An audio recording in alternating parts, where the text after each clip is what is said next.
අයිබෝවන් ඔබ අදත් යූජච් YouTube නාලිකාවේ අරගලය වැඩසටහන සමගින්. අද අපේ ආරාධිත අසුන වෙන්න තිබෙන්නේ සමගි ජන බලවේගයේ පාර්ලිමේන්තු මන්ත්‍රී පාට්ලි චම්පික රණවක මහතා වෙනුවෙන්. අයිබෝවන් කියලා ඔබතුමාව පිළිගන්නවා. ඔබතුමාගේ දේශපාලන භාවිතාවත් එක්ක අපට කතා කරන්න බොහෝ මාතෘකා තිබෙනවා. නමුත් මම අද දිනේදී වැඩි අවධානයක් යොමු කරන්න සූදානම් වෙන්නේ රටේ මේ ඇති වෙලා තිබෙන ආර්ථිකය සම්බන්ධයෙන්, ආර්ථික කරුණු සම්බන්ධයෙන්. 2015 මහින්ද රාජපක්ෂ රජය ලබාගත් ණය සම්බන්ධයෙන් එවකට යම් චෝදනා එල්ල වුණා. නමුත් 2015 2019 යහපාලන ආණ්ඩුව ලබාගත් ණය මුදල කලින් තිබ්බ රාජපක්ෂ ආණ්ඩුව ලබාගත් ණය මුදලට වඩා වැඩි කියලා චෝදනා එල්ල වුණා. දැන් මේ වෙද්දී මේ ආණ්ඩුව බලයට ඇවිල්ලා මේ වසර එකහමාර ඇතුලේ ලබාගත් ණය මුදල අර කියන යහපාලන ආණ්ඩුව වසර 4 ඇතුලේ ලබාගත් ණය මුදලට වඩා වැඩි කියලා දැන් කතා බහක් ඇති වෙලා තිබෙනවා. මේ ආකාරයට බලයට පත්වන හැම ආණ්ඩුවක්ම කලින් ආණ්ඩුව ලබාගත්තු ණය මුදලටත් වඩා වැඩියෙන් ණය අරගෙන මේ යන ගමන මෙහෙම ගියොත් අවසානයේ මොන වගේ තත්වයකට වැටෙයිද?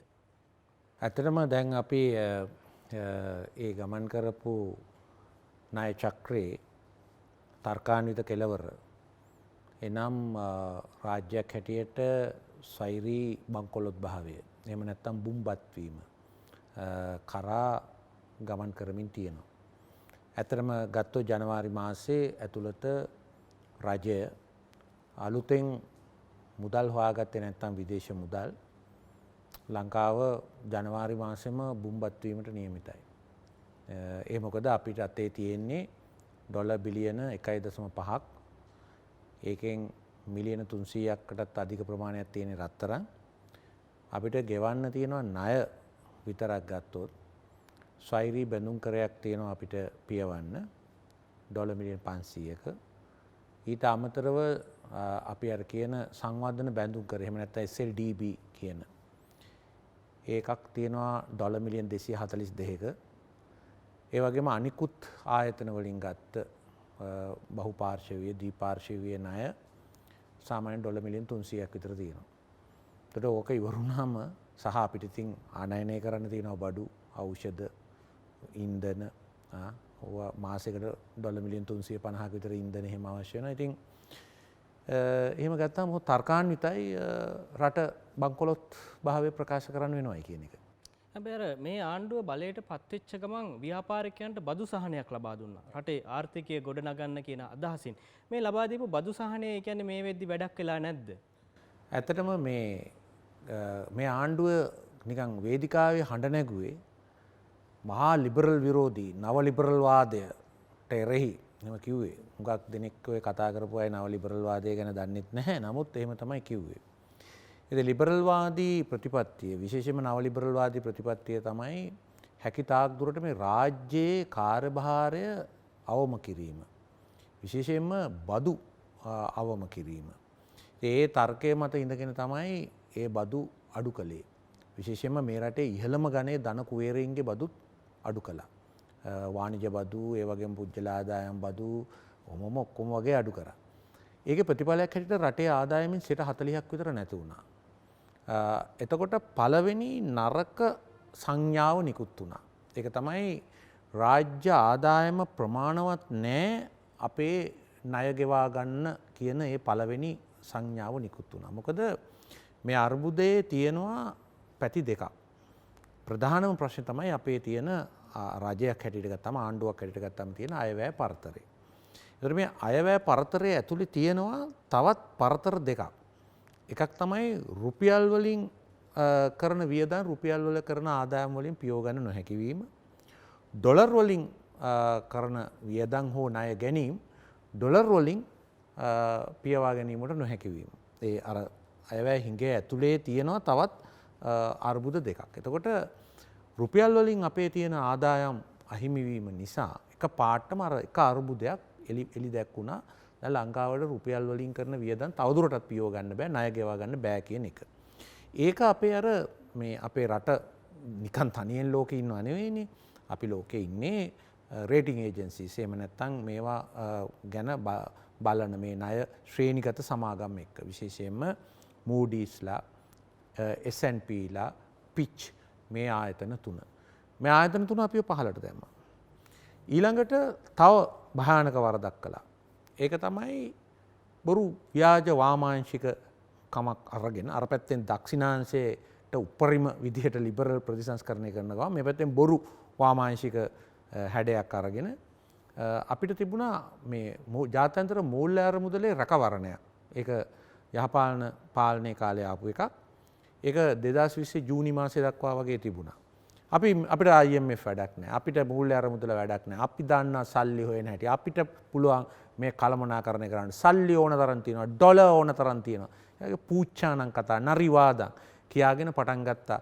දේශීය කර්මාන්ත දේශීය ආර්ථිකය අපි ගොඩනගනවා. අපට මූල්‍ය අරමුදල වැඩක් නැහැ. ඕක ඇමරිකන් උගුලක්, නව ලිබරල් වාදී උගුලක්. වොෂින්ටන් කොන්සෙන්සස් වලින් එන්නේ. කියලා අර රතු පාට සටන් පාට ටිකක් කිව්වා. හැබැයි ඇත්ත අරමුණ තිබුණේ ගසා කෑම. මොකද IMF එක ඉන්නකොට ඒක කරන්න බෑ. ප්‍රසම්පාදන ක්‍රියාදාමයෙන් පිටපනින්න බෑ. ඒක පස්සේ ඔප්පු වුණා. IMF එක ගියා විතරයි සීනි වංචාවෙන්, සුදුලුණු වංචාවෙන්, ඇන්ටිජන් වංචාවෙන්, නිරෝධායන වංචාවෙන්, අද වෙනකොට පෝර වංචාවෙන්, ගෑස් වංචාවෙන් හැම තැනකින්ම වංචා කරන්න ගත්තා. ඒක වෙනම කතාව. ඒතර IMF එකේ මේ රැකවරණයෙන් අයින් වෙනවත් එක්කම අර අන්තර්ජාතික ආයතන වලට ගියාන් දෙවෙනි නරක සංඥාව.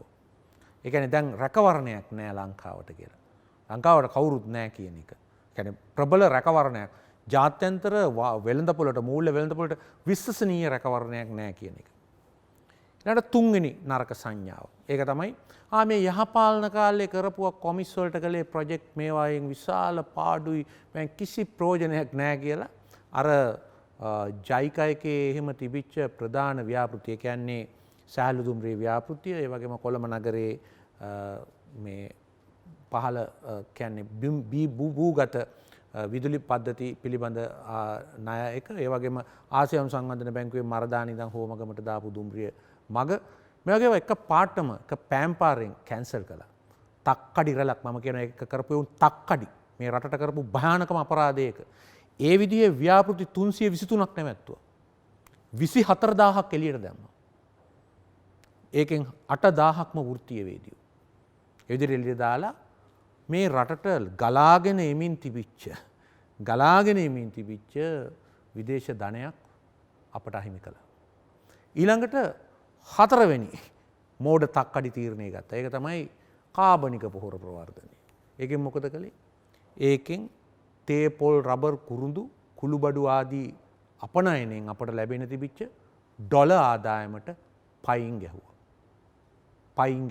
මේ රටේ ඇති කරා ප්‍රශ්නයක් ඇති කළා විතරක් නෙවෙයි විදේශගතවත් බරපතල ප්‍රශ්නයක් ඇති කළා අපිට. මේ වගේ නරක සංඥා එක පිට එක දෙන අතරේ තව තවත් ශේෂ්ත්‍ර, කියන්නේ ආර්ථිකයට කෙලින්ම බල නොපාන ශේෂ්ත්‍රවලත් ප්‍රශ්න ඇති කරගත්තා. එකක් තමයි මේ වසංගතය.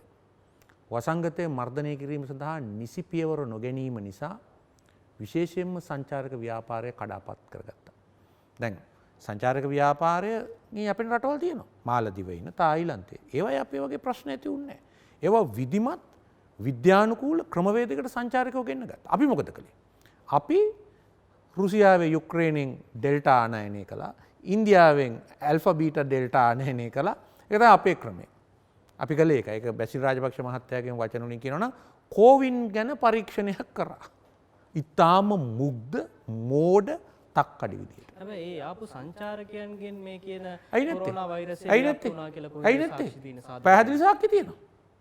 පැහැදිලිවම හමුදාපති කිව්වනේ මේ අර මිනුවන්ගොඩ ඇඟලුම් කම්මලට ඒක ගිය යුක්‍රේනයේ සංචාරකයින්ගෙන් කියලා. මේ රටේ හමුදාපතිනේ මේ ඔය කොරෝනා මර්ධන බලකායේ ප්‍රධානිය ඔහු කිව්වනේ. ඒක ආවේ මෙතන මේකින් කියලා. ඒ වගේම මේ ඉන්දියානු සංචාර ඒ වගේම මතක තියාගන්න ලංකාවේ පළවෙනි රෝගියා 2020 මාර්තු මාසේ 12 වෙනිදා හම්බ වෙච්ච පළවෙනි රෝගියා ඔහු සංචාරක මඟ පෙන්වන්නේ. හරි?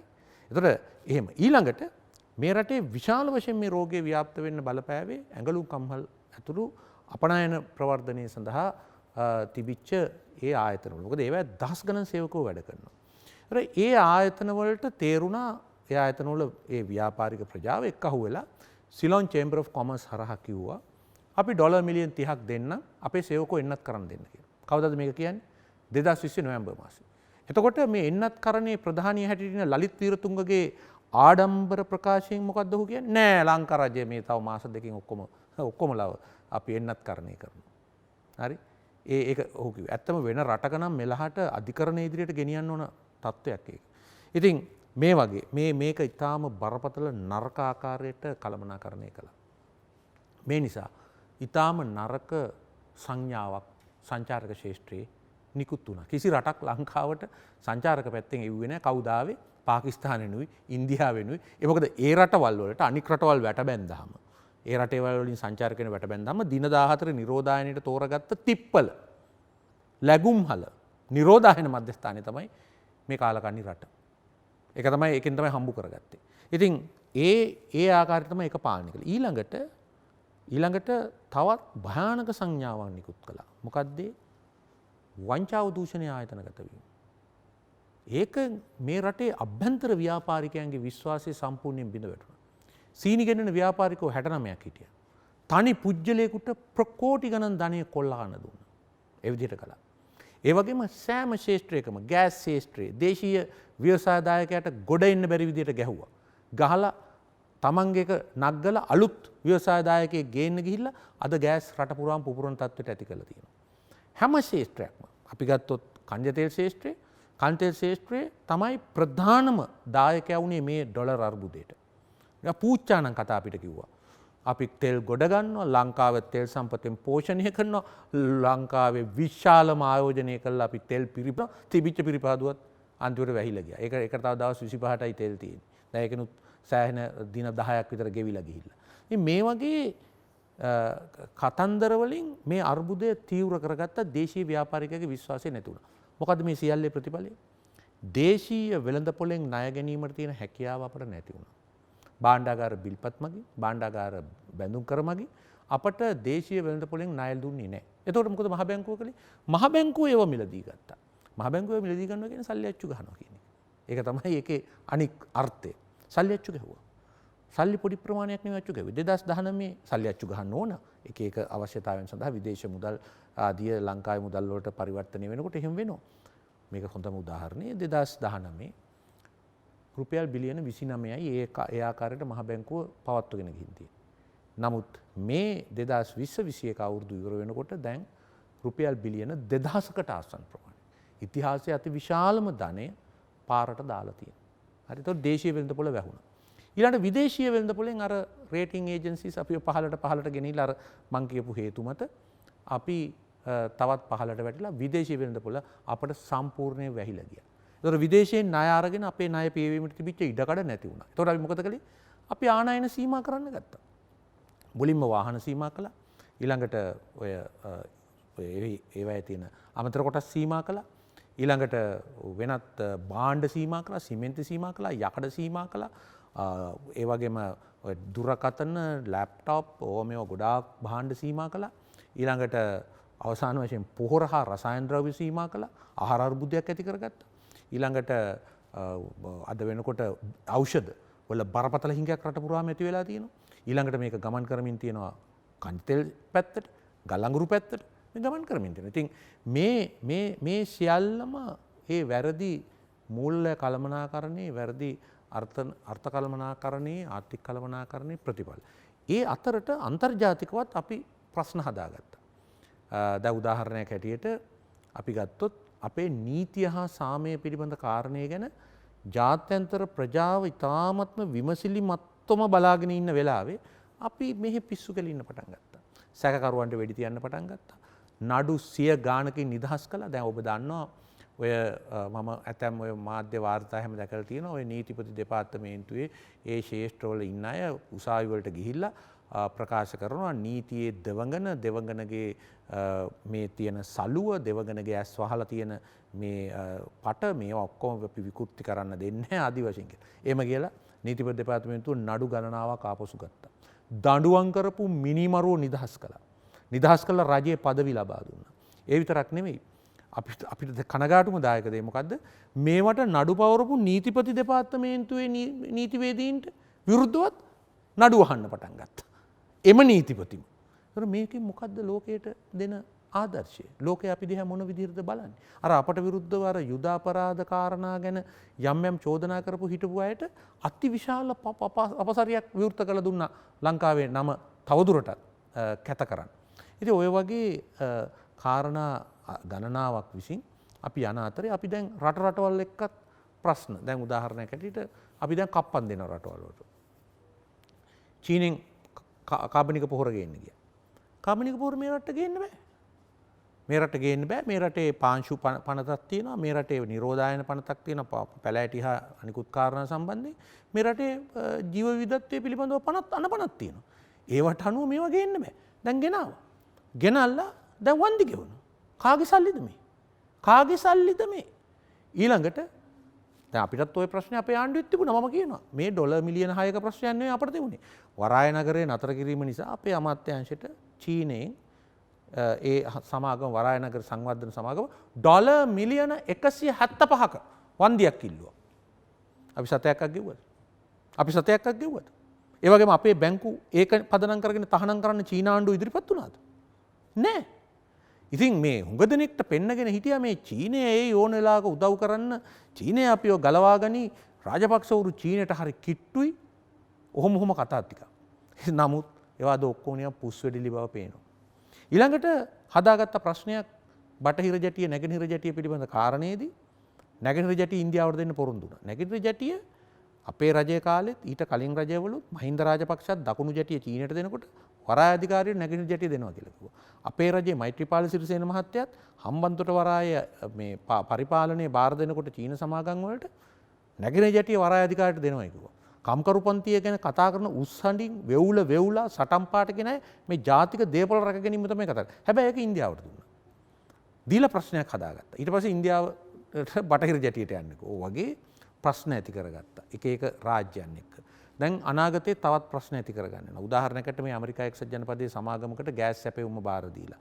ඇමරිකා එක්සත් ජනපදයත් එක්ක ගැටුම් ඇති කරගන්න. ඉතින් ඕ වගේ ජපානය, කොරියාව, දැන් කොරියාව අපිට උදව් කළා තාක්ෂණ නගරයට. ඒ තාක්ෂණ නගරේ සම්පූර්ණයෙන්ම වහලා දාලා වැලිකඩ හිරගෙදර එතෙන්ට ගෙනියන්න යනවා. දැන් කියමනක් තියෙනවානේ හිර මේ පාසලක් විශ්වවිද්‍යාලයක් අරිනවා කියන්නේ හිරගයක් වැහෙනවා කියන එක. දැන් මෙතන විශ්වවිද්‍යාල 4ක් අරින්න ගියේ. තාක්ෂණ ඒවාවෙන් 80000ක් පුහුණු කරන්න ගියේ. ඒක වහලා එතෙන්ට හිරගෙදර ගෙනියන.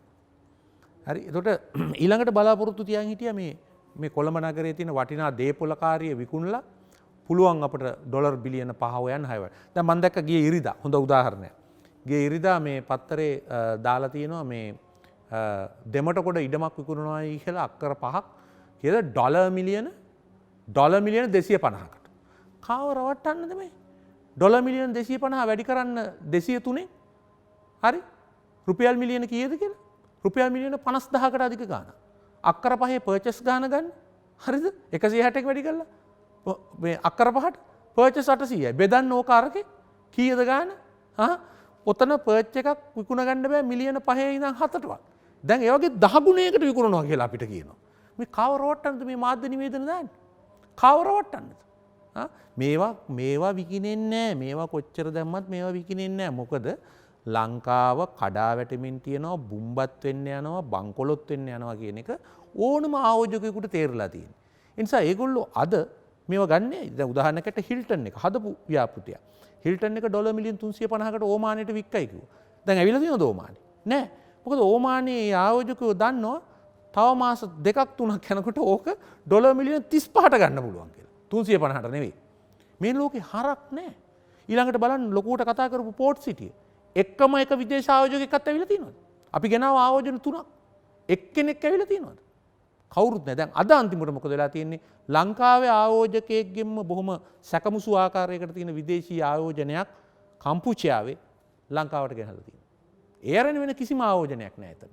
දැන් නිකන් කාර් පදින තැනක් බවට පත් කරලා තියෙනවා. ඉතින් මේ වගේ මේ බොරු කයිවාරු වලින් නරිවාදන් වලින් සහ හැම පොඩි දෙයින්ම වංචා කරමින් හොරකම් කරමින් යන මේ ක්‍රියාවලියේ හමුවේ ලංකාව මම අර කලින් කෝ වගේ මේක ඉක්මනින්ම ඩොලර් බිලියන 5ක් හොයාගත්තේ නැත්නම් අපි ලබන වසර අර්බුදයට යනවා. ඇත්තටම ජනවාරි මාසයේ සල්ලි නොතිබ්බොත් ජනවාරි මාසෙම බංකොලොත් භාවය ප්‍රකාශ කරන්න වෙනවා. දැන් ලබන වසරේදී අපිට තියෙනවා ඩොලර් බිලියන 4.5ක ණය වාරිකයක් ගෙවන්න. නෑ. බිලියන 7යි උත්තරේ. ඩොලර් බිලියන 7ක් ලබන අවුරුද්ද ගෙවන්න. එතකොට විදේශ වත්කම් විදිහට තියෙන්නේ අපට මේ ඩොලර් බිලියන 1.5ක ඔව් 5යි එකෙන් රත්තරන් ප්‍රමාණය අඩු කළාට පස්සේ ඩොලර් බිලියනය උතන හරියටම තියෙනවා. එතකොට අපි දැක්කා පසුගිය මාසයේදී චීනෙන් ණයගත්තු උගන්ඩාවට වෙච්ච වැඩේ. තමන්ගේ ගුවන් තොටුපළක් පවරා දෙන්න සිද්ධ වුණා මේ චීන එක්සිම් බැංකුවට. අපි ශ්‍රී ලංකා රජයත් මේ එක්සිම් බැංකුවේ ණය අරන් තියෙනවා. මෙහෙම ගියොතින් අපේ රටේ අපට අහිමි වෙන්න පුළුවන් ජාතික සම්පත් මොනවද ඔබතුමා හඳුනාගෙන තියෙන විදිහ? ඇත්ත වශයෙන්ම දැන් ප්‍රධාන උපාය මාර්ගික දෑ සියල්ල විකුණා දාන්න ආණ්ඩුව යන්නේ. මේක හරියටම ප්‍රභාකරන් තමන්ගේ දෙමළ ජනතාවට පුතුමාතලනවල කරපු දෙයක්. ඒ කියන්නේ ඔහු හා ඔහුගේ සංවිධානය ගිහිල්ලා ශ්‍රී ලංකාවේ යුද හමුදාව එක්ක සටන් කළා. ඒ ප්‍රශ්නේ විසඳ ගන්න නැතුව දෙමළ ජනතාව පලිහක් හැටියට තියලා ඒ අහිංසක දෙමළ ජනතාවගේ ජීවිත හා දේපොළ වලින් වන්දි ගෙවන්න සැලැස්සුවා. ඒ වගේ තමයි මේක. මේ රජය මේ ප්‍රශ්නේ ඇති කරපු රාජපක්ෂවරු මේ ප්‍රශ්නේ විසඳන්න යන්නේ නැතුව දැන් මේ රටේ ජනතාව සතු අපේ දූ දරුවෝ සතු සියලුම වැදගත් සම්පත් විකුණන්න යනවා. පටන් අරගෙන තියෙනවා කොතනින්ද? වරායෙන් පටන් ගත්තා. වරායේ බටහිර ජැටිය පාවා දීමෙන්. ඊළඟට වරාය ඇතුලේ ඉඩම් අක්කර 15ක් ලබා දෙන්නට උත්සාහයක් තියෙනවා. නිකම්ම වගේ. ඒක ලබා දෙන්න යනවා. ඊළඟට මේ ප්‍රධානම දේ මේ ගෑස් සැපයුම ලංකාවේ ගෑස් සැපයුම බංකොලොත් ඇමරිකානු සමාගමක් වෙච්ච NFE එකට පවරන්න යනවා. NFE එක ගේන ආයෝජනය එක අවුරුද්දෙන් ඒගොල්ලන්ට ආපහු ලැබෙනවා. ඒ විදිහේ ජාවාර්ම එක අවුරුදු ගාණක් අපට ගලව ගන්න බැරි ප්‍රශ්නයක්. ඊළඟට අපේ තියෙන පුනර්ජනනීය බල ශක්තිය එහෙම නැත්නම් සුලන් බලය, සූර්ය බලය වැඩියෙන්ම තියෙන්නේ මේ පුත්තලම ඉඳන් පුනරීන් දක්වා. ඒ මුළු කලාපයේ තියෙන අවුරුදු 40කට විතර තව අපිට තියෙන ප්‍රධාන සම්පත අමුවේ අදානිලාට පවරන්න යනවා. ඒ කියන්නේ පුනර්ජනනීය බල ශක්තිය ඇතුව දැන් මොකද උදාහරණයකට ගත්තොත් ඔය කුඩා ජල ව්‍යාපෘති එහෙම දැන් තවත් කරන්න බෑ. ඒකට ප්‍රධානම බල ශක්ති මේ කලාපය තමයි මේ කලාපය. මේ පුනර්ජනනීය පැත්තෙන්. ඒක විකුණන්න යනවා. ඊළඟට ඔය ඉන්දියාව වාර්තා වෙන විදිහට අපිට ඔය ණය මුදලක් දෙන්න යන්නේ ඩොලර් මිලියන් 500ක අපේ තෙල් සැපයුම පිළිබඳ ඒ තෙල් සැපයුම පිළිබඳ අධිකාරිය ඉන්දියාව අතට ගැනීමෙන්. ඔය තෙල් ටැංකි ගැන එහෙම ලොකු පුරසාරම් අපිට ඇහුණා වේදිකාවේ ගිරිය පුප්පගෙන. නමුත් මේවා සියල්ල දැන් අපිට අහිමි වෙන්න යනවා. ඒ වගේම කොළඹ නගරේ වටිනාම ඉඩම් හා දේපොළ ටික අද තුට්ටු දෙකට එළියට යන නියමිතයි. විදේශ අමාත්‍යාංශ මූලස්ථානයේ, නාවික හමුදා මූලස්ථානයේ, ගුවන් හමුදා මූලස්ථානයේ, පොලිස් මූලස්ථානයේ, රහස් පොලිස් මූලස්ථානයේ, ලංකා බැංකු මූලස්ථානයේ, මහජන බැංකු මූලස්ථානයේ, දේශීය ආදායම් මූලස්ථානයේ, කොම්පඤ්ඤ වීදියේ පොලිසිය, එතන තියෙන හමුදා කඳවුර, මේවයින් පටන් අරගෙන මේ වටා පිටාවේ තියෙන සෑම ඉඩමක්ම කිසිම ප්‍රසම්පාදනයකින් තොරව තුට්ටු දෙකට විකිණීමේ ක්‍රියාවලිය ආරම්භ වෙනවා. මේවා අනාගත පරපුරට තියෙන දේවල්. මේවට ආයෝජන අවශ්‍යයි. කිසි සැකයක් නැහැ. හැබැයි ඒවා ප්‍රසම්පාදන ක්‍රියාවලියකින් කෙරෙන්න ඕනේ. ශැංග්‍රීලා එකට හමුදා මූලස්ථානයේ වික්කා වගේ ජාවාරංකාර විදිහට අපේ දේපොළ විකුණන්න දෙන්න බෑ. ප්‍රසම්පාදන ක්‍රියාවලියකට අනුව ගිහිල්ලා ආයෝජන විධිමත් ආයෝජන ක්‍රියාවලියක් හඳුනාගෙන ඕනේ කටයුත්ත කරන්න. ඒ නිසා අපේ දරුවන්ට අනාගතයේ මුකුත් ඉතුරු වෙන්නේ නැහැ. මොනම සුරක්ෂිත භාවයක්වත් මොනම ස්වෛරීත්වයක්වත් මේ රටේ නැහැ. මේ රටේ අර පුතුමාතලන් වල ප්‍රභාකරන් තමන් ශ්‍රී ලංකා යුද හමුදාවට මුහුණ දෙන්න නැතුව ජනතාව පෙළුවා වගේ අද මේ රාජපක්ෂවරු තමන් මේ ප්‍රශ්න විසඳන්න ඉදිරිපත් නොවි ජනතාවට හානි කර නැතුව අද ජනතාව පරම්පරා ගානක් විකිණීම සඳහා කටයුතු කරන බොහොම භයානක තත්ත්වයක්, බරපතල තත්ත්වයක්. ඒ නිසා තමයි මේ රටේ තරුණ පරම්පරාව අද දහස් ගාණින් විදේශගත වෙන්න උත්සාහ කරමින් ඉන්නේ. දැන් මේ හැම තැනකම කතා වෙනවා මේ ආර්ථික අර්බුදයක් ගැන. ඔබතුමාලාත් විපක්ෂයේ විදිහට හැම මාධ්‍ය සාකච්ඡාවකින් වගේ මේක ප්‍රකාශ කරනවා. දැන් ජනවාරි වෙද්දී අපිට සල්ලි හොයාගන්න බැරුණොත් මේක බංකොලොත් වෙනවා කියලා කියනවා. එතකොට මම අහන්න කැමති මේකට තියෙන විසඳුම මොකද්ද? මොකද්ද පාට්ලි චම්පික රණවක කියන දේශපාලඥයා මේක දකින්නේ කොහොමද? මේකට තියෙන වැඩපිළිවෙල මොකක්ද? මෙහෙමයි. මේ අර්බුදය ගැන අද හුඟ දෙනෙක් කියන එක ඇත්ත. මේ අර්බුදය මම 2013 දී කිව්වා. මම කෘතියක් ලිව්වා ආලා පාලු ආර්ථිකය කියලා. මම ඔබට තව ටික වෙලාවකින් දෙන්නම් පුළුවන් නම් ඒක ප්‍රදර්ශනය කරන්න. මොකක්ද ඒකේ තියෙන්නේ?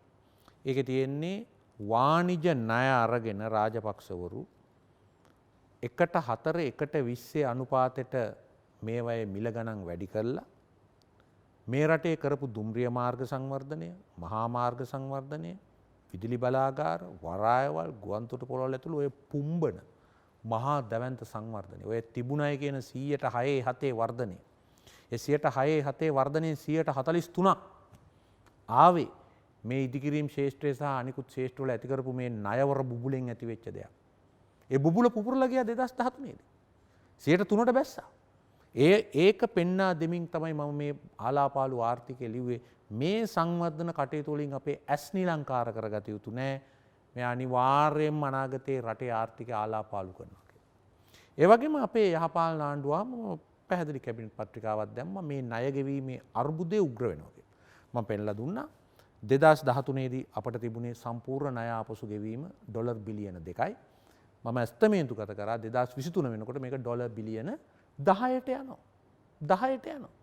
ඒ කියන්නේ 500කින් ණය ආපහු ගෙවන්න වෙනවා. හැබැයි ආර්ථිකයේ කාලය තුලේ වර්ධනය වෙන්නේ 120කින්. ඒ නිසා ආර්ථික කඩාවැටීමක් වෙනවා කියලා මම මූල්‍ය අගාධයක් අභියස. ඒකයි පොතේ නම. මූල්‍ය අගාධයක් අභියස. දැන් කාටද තේරෙන්නේ ඇති?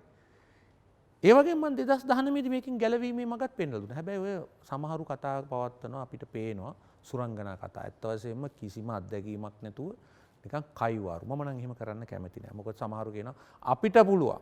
අර මහින්ද රාජපක්ෂ මහත්තයා 2019 දී කිව්වා වගේ අපි ආපු හැටියේ සල්ලි එනවා. අපි දන්නවා හොයන හැටි. ඒ જાතියේ වගාඩම්බරපර ප්‍රකාශ විපක්ෂනුත් ඇහෙනවා. සමහරු බොහොම නිෂ්පාදන ආර්ථිකයක් ගැන කතා කරනවා. තිරිකුණාමල වරාය හදලා ලෝකේ හදන හැටි කියනවා. කොහෙද අපේ රත්තරන් ගොඩ දාන හැටි ගැන කතා කරනවා සේරුවිල තියෙන. එහෙම නැත්නම් අපේ කංජ නිදිය ගොඩ ගන්න හැටි කතා කරනවා පුල් මුඩේ තියෙන. බුත්තල තියෙන යපස් නිදිය ගොඩ ගැනීම ගැන කතා කරනවා. ඒ වගේම රට වටේ තියෙන තෙල් සම්පත ගොඩ අරගෙන රට ගොඩ ගන්න හැටි එහෙම කතා කරනවා. එහෙම කයිවාරු කතා කරනවා. මේවා මේ එහෙම නැහැයි කියලා මම කියන්නේ නැහැ. තිරිකුණාමලේ ලොකු සම්පතක් තියෙනවා ඒ වරායේ.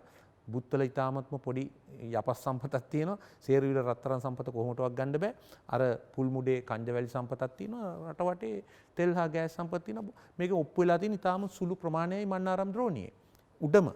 ඉතින් මේවා ගැන දන්නේ නැතුව තමයි මේ මිනිස්සු රවට්ටන්නේ. මේවා අර හීන කතා අර දුටු ගැමුණු ලී කුවාන් යූ මහතීර් මොහමඩ් වගේ කතා මේ. මේවන් තමයි මේ මහජනය අඳුලද. ඒක මේ ආණ්ඩුවත් කළා බලයට එන්න කලින් දැන් විපක්ෂයත් උත් කරනවා. ඒ වගේම කිසිම රාජ්‍ය ආයතනයක් කරලා පෙන්නපු නැති. ඒ වගේම කිසිම වැදගත් ව්‍යාපෘතියක් තමන්ගේ ක්‍රියාවලියකින් කරලා පෙන්නපු නැති අය රට හදන්න කතා කරනවා. රටේ මේ මූල්‍ය ශිෂ්ට්‍ය පාලනය කරන්න කතා කරනවා. මම කිව්වොත් මම මේ රටේ රාජ්‍ය ආයතන ගොඩනගපු කෙනෙක්. ලංකා විදුලි බල මණ්ඩලයේ 2015 මම යනකොට කෝටි 4500ක් පාඩුවෙන් තිබිච්ච එකක් මම කෝටි 2000ක ලාභයකින් ඉවර කළේ. කන්තේ නීතිගත සංස්ථාවේ කෝටි 6700ක පෙට්‍රල් ඩීසල් භූමි තෙල් මිල අඩු කරලා සහන දුන්නා. ඒ වගේම කිසිම ඩොලර් අර්බුදයක් ඇති නොවෙන්නේ ආයතනය ගොඩගත්තා. මගේ තනි හයියකින් නෙවෙයි. වෘත්තීය වේදී පිරිසක් මෙහෙයවීම මගේ.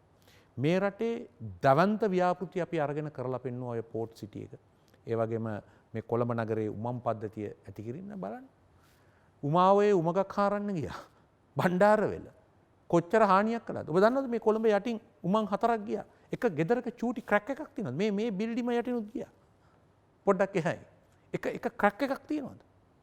අපි කරලා පෙන්නලා තියෙනවා. හරි?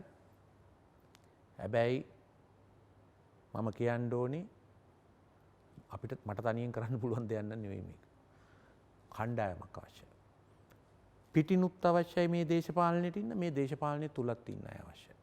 අපි ආම කරනවා වගේ කයිවාරු වලට මේක විසඳන්න බෑ. ඔය යහපාලන කාලෙත් අපට තිබිච්ච ලොකු ප්‍රශ්න උදාහරණයක් හැටියට ඔය ශ්‍රී ලංකන් එක. අපිට පාඩු ලබන ආයතනයක් දුන්නේ. අපේ ආණ්ඩුවේ හිටපු ප්‍රබල අය ගොඩ දෙනෙක් ඕක පාලනය කළා. අපි ඒක වෙනස් කරාද? ඒක කරකෝලගේ පෙන්නුවද අපි නෑ. ඊළඟට ඔය මීතොට මුල්ලේ කුණු කන්ද කඩා වැටුණා. මේ කොළඹ දිස්ත්‍රික්කයේ තමයි හිටියේ ඔක්කොම ප්‍රබල ඇමතිවරු යහපාලනේ. කිසි කෙනෙක්ට ඒ මාස දෙකක් කුණු ටිකේ ප්‍රශ්න විසඳ ගන්න බැරි වුණාද? පුළුවන් වුණාද? බෑ. අපි මේ අවංකව දකින්න ඕනේ අපේ නොහැකියාව. හැකියාව. එතකොට ඒවත් එක්ක ගත්තාම කණ්ඩායමක් අවශ්‍යයි මේකට. කණ්ඩායමක් ඕන. ඒ වගේම අවුරුදු 3කවත් දිගු සැලැස්මක් ඕන. ඒක විස්තර කරන්න වෙලාව තියෙනවද? ෂණික විසඳුමක් නැද්ද අපිට මේ ෂණික විසඳුම් නැහැ. ඔය දැන් කියනවා උඟක් දෙනෙක් IMF එකට යන්න කියලා. IMF එකට ගියානේ මහින්ද රාජපක්ෂ මහත්තයා. රනිල් වික්‍රමසිංහ මහත්තයා ගියා 2017. මහින්ද රාජපක්ෂ මහත්තයා ගියා 2008. ජයා ජයවර්ධන මහත්තයා ගියා, ප්‍රේමදාස මහත්තයා ගියා 88. ෂණික විසඳුන්නේ නැහැ. IMF එකට ගියත් ඒ කොන්දේසි ඉටු කරන්න අපට සෑහෙන ප්‍රශ්නයක් වෙනවා. දැන් උදාහරණයක් ඇටියට IMF එකට ගියොත් අපිට යම්කිසි විදිහකට ජාත්‍යන්තර මූල්‍ය වෙළඳපොළ විවෘත වෙයි. හැබැයි IMF එකට ඕන විදිහට අපේ ආර්ථිකය හසුරුවන්න වෙයි. අපේ ඔය සංවර්ධන වැඩේ කියලා කරන ඒවා ඔක්කොම නවත්තන්න වෙයි. රාජ්‍යාංශය අපිට සිද්ධ වෙයි අඩු කරන්න. රජයේ වැටුප් කපන්න වෙයි. විශ්‍රාම වැටුප් කපන්න වෙයි. රාජ්‍ය සේවකයෝ විශාල පිරිසක් ගෙදර යවන්න වෙයි. රාජ්‍ය ආයතන අතිවිශාල ප්‍රමාණයක් වහන්න වෙයි. ඒ විතරක් නෙවෙයි. පටන් ගන්නකොටම අනිවාර්යයෙන්ම අපේ ණය ප්‍රතිව්‍යුහගත කිරීම සඳහා ඒ කියන්නේ උපදේශකයෝ ෆයිනෑන්ෂියල් ඇඩ්වයිසර්ස්ලා අපට පත් කරන්න වෙයි. ඒ කියන්නේ පළවෙනි දවසේම අපිට සිද්ධ වෙයි අපිට ණය ගෙවන්න බෑ කියලා පිළිගන්න. ඒක තමයි බංකොලොත් භාවය කියන්නේ. ඒක තමයි බුම්බත් වීම කියන්නේ. ඒ කියන්නේ ආජන්ටිනාවේ තත්ත්වය. දැන් බලන්න ඉකොනොමික්ස් මැගසින් එක අරගෙන ඒ ඉකොනොමික්ස් මැගසින් එකේ මේ රටවල් වල තියෙන ණය ගැති භාවය පෙළගස්සලා තියෙනවා. දැනට බංකොලොත් රටක් තමයි ආජන්ටිනාව. ආජන්ටිනාවටත් වඩා නරක ණය තත්ත්වයක් තමයි තියෙන්නේ කාටද? ලංකාවට. ඒ ඉකොනොමික්ස් මැගසින් එකට යනුව ඒ අපිට ඔය ලෙබනනේ ආජන්ටිනාව ග්‍රීසිය වගේ තත්ත්වයකට මුහුණ දෙන්න වෙනවා. ඒකට පටන් ගන්න වෙන්නෙම අපිට පළවෙනි දේ මම හිතන හැටියට අපි කළ යුතු වන්නේ කෙටි කාලීන වැඩපිළිවෙලක් හා මධ්‍යකාලීන වැඩපිළිවෙලක් ජනතාවට ඉදිරිපත් කරන්න. ජනතාවට ඇත්ත කියනවනේ පම්පෝරිය අහලා වැඩක් නැහැ ජනතාවට. ඇති තරම් සල්ලි තියෙනවා, ඇති තරම් ඩොලර් තියෙනවා. සැප්තැම්බර් මාසේ සෞභාග්‍ය උදා වෙනවා, ජනවාරි මාසේ සෞභාග්‍යයේ ගමන ආරම්භ වෙනවා. අපි දන්නවා කරන හැටි කළ නොහැක්කක් නොමැත අපේ රණවිරුවන්ට වගේ කතා පවත්තල වැඩක් නැහැ. ඇත්ත කියන්න ඕනේ අපිට බොහෝම දුෂ්කර ආර්ථික අතින් කන්නත් නැති ඉන්නත් නැති ඉතාම දුෂ්කර කාලයකට යන්න වෙනවා. ඒක වළක්වන්න බෑ. ඒක ඔය මොනම විදිහකටවත් වළක්වන්න බෑ. හරි. ඒ දුෂ්කර කාලයෙන් පස්සේ අපිට යම් ගොඩවීමක් කරගන්න පුළුවන් වෙයි. ඒකට සෑහෙන දුක් විඳින්න වෙයි අපිට. ඒ දුක් විඳීම හරහා යන්න නම් පළවෙනි එක තමයි දේශපාලන කැපවීම, දේශපාලන ආදර්ශය අත්‍යවශ්‍යයි. ඇයි ආණ්ඩුවේ කාබනික ගොවිතැන අසාර්ථක වෙන්න එක හේතුවක් තමයි. මූලික වශයෙන් මේකේ මූලධර්මයේ වැරදි. එක හේතුවක් තමයි මේකෙන් ජාවාරම් කරන්න ගියා. ජාවාරම කරන එක මිනිසුන්ට දැන් පේන්න පටන් අරන්. මිනිස්සු දැන් වියරු වැටලා ඉන්නේ ඒක හින්දා. නැනෝ පොහොර වලින් හොරකම් කළා. රට ඇතුලේ හදපු පොහොර වලින් හොරකම් කළා. චීනෙන් ගෙනාවු පොහොර වලින් හොරකම් කළා. මේ හැම එකකින්ම හොරකම් කළා. ඒකට රටේ ජනතාවට මොකද්ද ලැබෙන ආදර්ශය? ලැබෙන ආදර්ශය අතිශය වැදගත්. ආදර්ශය. ඊළඟට දේශපාලන ප්‍රතිසංස්කරණයක් රටට දෙන්න ඕනේ රටේ සියලුම දෙනෙක්. මේ තමන් කැමති අය හිරේ දාන්නයි, තමන් කැමති අය නිදහස් කරන්නයි. තමන් මේ නීතියේ ආධිපත්‍යය ලංකාවේ තියෙනවාය කියන එක මේ අනීතික පොලිසිය අනීතික මේ නීතිය ක්‍රියාත්මක කිරීමේ ආයතන මේක වෙනස් වෙන්න ඕනේ. මේ රටේ නීති ආධිපත්‍යයේ තියෙන රටක් කියන විශ්වාසය රටේ ජනතාවටත් විදේශීය වශයෙන් ලැබෙන්න ඕනේ. ඒ කියන්නේ දේශපාලන ප්‍රතිසංස්කරණයක් අවශ්‍යයි. සමාජීය ප්‍රතිසංස්කරණයක් අවශ්‍යයි දේශපාලනයේ. ඊළඟට ආර්ථික ප්‍රතිසංස්කරණයක් අවශ්‍යයි. මොකක්ද ආර්ථික ප්‍රතිසංස්කරණය? ඔය නිකන් සටන් පාටවල ඉන්නේ. විවෘත ආර්ථිකයේ ඕන දෙපාද වාමාංශිකද දක්ෂිණාංශිකද වගේ ප්‍රශ්න වලින් නෙවෙයි මේ ප්‍රතිසංස්කරණය ආරම්භෙන්න ඕනේ. අපි පළවෙනි එක අපේ වියදම් කප්පාදු කරන්න ඕනේ. අපේ ආදායම් වැඩි කරන්න ඕනේ. ආදායම් වැඩි කරන් තියෙන එකම මග බදු වැඩි කිරීම. විශේෂයෙන් මේ රටේ ධනය හිමි අයගෙන් බදු අය කරන්න ඕන. ඒකට කොහේ කොතන මේ ඇති වෙලා තියෙන තත්ත්වය ඇතුලේ තවදුරටත් මේ ධනය හිමි වෙලා තියෙන කට්ටියගෙන් බදු ගන්න පුළුවන් තත්ත්වයක් නෑ. ඒක කරන්න වෙනවා. ව්‍යාපාර පවා කඩා වැටලා නෑ. ඒ පුඩා ව්‍යාපාරිකයෝ ගැන නෙමෙයි. ධනික ව්‍යාපාරිකයන්ගේ ප්‍රශ්න වෙලා නෑනේ ලොකුට කරන්න දෙයක් නෑ. ඒක තමයි මේ තත්ත්වය. මොකද ජනතාව ගෙවනවා. ජනතාව වේල් 3 වේල් 2 කරගෙන තියෙනවා. වේල් 2 වේල් 1 කරගෙන තියෙනවා. බෝංචි ටිකක් කන්න නෑ ජනතාවට. කැරට් ටිකක් කන්න නෑ ජනතාවට. කුකුල් මස් ටිකක් කන්න නෑ. බිත්තරයක් කන්න නෑ. ජනතාවට සම්බ කන්න නෑ. නාඩු කන්නේ. ජනතාව තමන්ගේ කැපවීම කරගෙන එනවා පොඩි මිනිස්සු. ඒක ලොකු මිනිස්සුත් කරන්න ඕන. හරි? ඉතින් ඒක නිසා අපි මේ ගැන ආදර්ශය එන්න ඕනේ. ආදර්ශයත් එක්ක මේ බදු වැඩි කිරීම කරන්නම වෙනවා. ආදායම් වැඩි කරගන්න. ඊළඟ ඩොලර් උත්පාදනය කරන්න. ඩොලර් උත්පාදනය කරන්න මේ සංචාරක ව්‍යාපාරය ගැන තමයි මේ ලොකු බලාපොරොත්තු.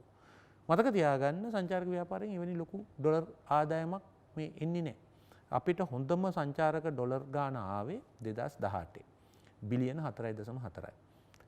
සංචාරකව ආව 25 ලක්ෂයක්. ඒ කියන්නේ එක සංචාරකයෙක් ආසන්නෙන් ඩොලර් 1300ක් 1400ක් විතර අපිට ගෙනල්ලා තියෙනවා. හැබැයි මතක තියාගන්න මේ සංචාරකයව නඩත්තු කරන්න අපි ඩොලර් 1000ක් විතර වැය කරලා තියෙනවා. පිට රටින් බඩු ගෙනල්ලා. හරි. ඔහුට අවශ්‍ය කරන කෑම බීම, ඔහුගේ ඉන්ධන, ඔහුගේ ඉඳුම් හිටු ඔක්කොම පිට රටින් ගෙනල්ලා තියෙන්නේ. හරි. ඒකට ඒවට අපි වියදම් කරලා තියෙනවා. මේ ගැන මහාචාර්ය අර අපේ හිටපු මහ බැංකු නියෝජ්‍ය අධිපති විජයවර්ධන මහත්තයා කියන විදිහට 80%ක්ම වියදම් වෙලා තියෙනවා. ඊළඟට අපේ රටේනොත් පිට රට යනවා. ඉගෙන ගන්නත් යනවා සංචාරයටත් යනවා. එහෙම බැලුවා මේ සංචාරක ව්‍යාපාරය කියන එක අපිට ඩොලර් බලාපොරොත්තු වෙන්න බෑ. දැන් මේ රටේ පෝලිං ගහලා ඉන්න අය දිහා බැලුවම රටින් පැනලා යන්න විදේශගත වෙන්න අපේ සංචාරක ව්‍යාපාරයෙන් ආදායමට වැඩි ප්‍රමාණයක් එතනින් එළියට යනවා. සංචාරකයෙක්ගෙන් ඩොලර් 1400ක් යනකොට අවුරුද්දකට ඩොලර් 20000ක් 30000ක් වියදම් කළා තමන්ගේ දරුවව පිට රට යවන්න තව කට්ටියක් ලෑස්ති. ඉතින් ඒක ලොකු විසඳුමක් නෙවෙයි හැබැයි විසඳුමක්. එක්තරා විදිහක විසඳුමක්. අපි ඩොලර් අලුතෙන් හොයන්න ඕනේ. ඒ හොයන්නේ කොහොමද? ඒ හොයන්නේ ජයවර්ධන ජනාධිපතිතුමා කළා වගේ අපනයන කලාප ඇති කිරීමෙන්ද? ප්‍රේමදාස ජනාධිපතිතුමා කළා වගේ මේ අපනයන ඔය ඇඟලුම් කම්හල් ගමට ගෙනහිල්ලද? නෑ. ඇඟලුම් කම්හල් දැන් උත්තරයක් නෙවෙයි. ප්‍රේමදාස ජනාධිපතිතුමා ඇති කරපු ඇඟලුම් කම්හල් 200 කීයක් අද පවතිනවද? එහි ප්‍රධානිය වෙච්ච ට්‍රයිස්ට්‍රා ඇපරල්ට මොකද වෙලා තියෙන්නේ? අපි මේ ඇත්ත කතා කරමු. ඊළඟට ඔය හදපු නිදහස් වෙළඳ කලාප ජයවර්ධන ජයන්තිපුර අද මොකද වෙලා තියෙන්නේ? කටුනායකට මොකද වෙලා තියෙන්නේ? ඇයි ඒ සේවකයෝ එතෙන්ට වැඩට එන්නේ නැත්තේ? ඇයි මේක එක තැන පල් වෙන්නේ? අපේ රටේ ලාභ ශ්‍රමය තවදුරටත් නැහැ. බංගලිදේශේ, වියට්නාමේ, ලාෝසේ එක තියෙනවා. අපි කොහින්ද ඩොලර් හොයන්නේ? අපි ඩොලර් හොයන්න නම් මේ භාණ්ඩ නිපදවීමට අමතරව අපි සේවා නිපදවීම කරා යන්න ඕනේ. සේවා මොනවද? තාක්ෂණ ගණයේ සේවා, නවෝත්පන්න ගණයේ සේවා. අද තමිල්නාඩුව, කර්ණාටකය, ආන්ධ්‍ර ප්‍රදේශය ශීඝ්‍රයෙන් ඉන්දියාවේ දියුණුවා. ඇයි? අර SaaS කියන සංකල්පය කියන්නේ software as software as a service කියන ඒ සංකල්පය ඔස්සේ අපේ ඉන්න උගත් පරම්පරාව අපි අර ටෙක් සිටි එක හැදුවේ ඒකයි හොමග මේ අපනයන කලාප හදන්න නැතුව ගමට ඇඟලුම් කම්හල් ගෙනියන්න නැතුව අපි ඒක හැදුවේ 80000ක් මේ වර්ක් ෆෝස් එකක් ශක්තිමත් නවෝත්පාදන නැනෝ ටෙක්නොලොජි බයෝ ටෙක්නොලොජි ඒ වගේම ජීන් ටෙක්නොලොජි වලින් රට ඉදිරියට ගෙනියන්න. ඒක තමයි අපිට අද තියෙන එක බරපතල විසඳුමක්. මේ ඩොලර් ප්‍රශ්න විසඳ ගන්න. ස්ටාර්ට්අප්ස්. ඒකට රජය බලගතු විදිහට ආයෝජනය කිරීම. ඊළඟට අපිට සිද්ධ වෙනවා ඔය කට්ටිය කවුරුත් කියන දේ ඒක තමයි අපේ ඵලදායීතාවය නංවගෙන දේශීය නිෂ්පාදන යම් දුරකට ගෙනියන්න. උදාහරණයකට අපේ ආහාර. ඒ කියන්නේ ආහාර කලාවේ ඵලදායීතාවය. පොල් ගහේ අස්වැන්න. පොල් ගහේ අස්වැන්න 1990 දිත් ගහකින් ගෙඩි 50යි අදත් 50යි. හැබැයි අපේ අල්ලපු රටේ 150යි. ඉන්දියාවේ කේරළ ප්‍රාන්තේ. අපි මේක වෙනස් කරන්න ඕනේ. අපේ ආහාර ඵලදායීතාවය සම්පූර්ණයෙන් වැඩි කරන්න ඕනේ දේශීය නිෂ්පාදනය. දේශීය කර්මාන්ත. මම කියන්නේ මේ හැමදේම මෙහි හදන්න කියලා. හැබැයි මෙහි හැදිය හැකි දේ මෙහි හදන්න ඕනේ. රැකියාව උත්පාදනය කරන්න ඕනේ එතන.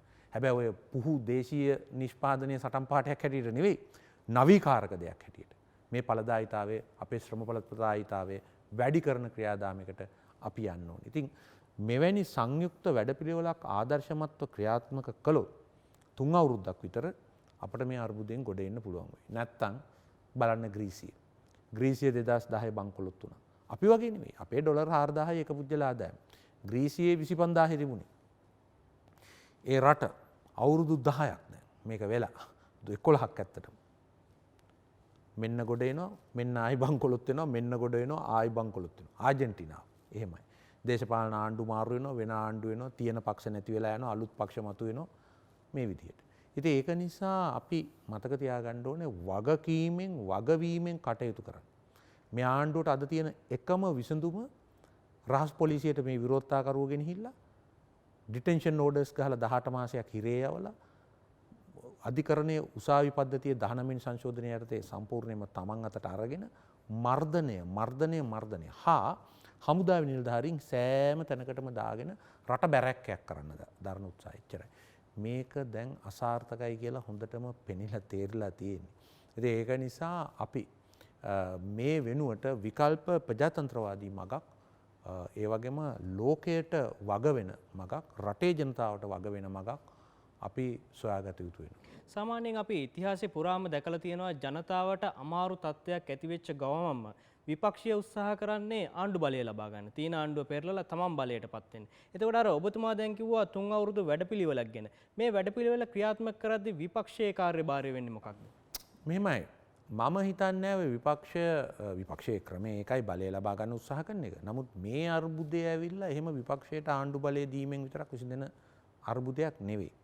ඒ වගේම විපක්ෂය කොන්දේසි විරහිතව ආණ්ඩුවට සහාය දෙන එකත් වැරදි මේ වෙලාවේ. මොකද ආණ්ඩුව මේකේ වගකීමෙන් මේ විශේෂම රාජපක්ෂවරු මේ වගකීමට බැඳිලා ඉන්නවා. ඒ නිසා විපක්ෂය යම් දේශපාලන කොන්දේසි ප්‍රමාණයක්, යම් ආර්ථික කොන්දේසි ප්‍රමාණයක්, යම් සමාජීය කොන්දේසි ප්‍රමාණයක් ඉදිරිපත් කළා ඕනේ කටයුතු කරන්න.